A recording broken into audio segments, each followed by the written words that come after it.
Chandrika Chika mengeluh kerap terima teror dari fans Tarik Fuji, mengaku kecewa dan sakit hati. Di tengah kebahagiaan Fuji dan Tarik Halilintar, rupanya ada mantan yang harus menelan pil pahit. Ya, Chandrika Chika sebelumnya sempat menjalin hubungan spesial dengan Tarik Halilintar. Namun kini dirinya telah digantikan Fuji sebagai pengisi hati Tarik yang baru.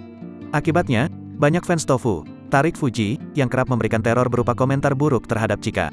Terkait hal itu, Chandrika Chika langsung beri tanggapan. Enggan ambil pusing, Chika memilih untuk mengabaikan cibiran netizen.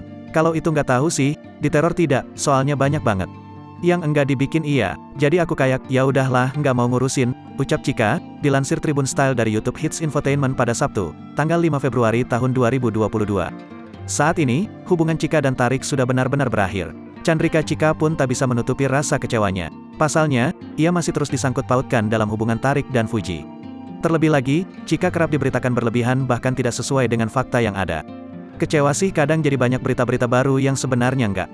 Jadi sakit hati kayak, aduh rasanya enggak kayak gini, kok kesebarnya kayak gini, gitu, tambahnya. Meski begitu, Chandrika Chika mengaku tetap berhubungan baik dengan Fuji. Hubungan baik mereka bermula ketika kerap dipertemukan dalam satu acara bersama.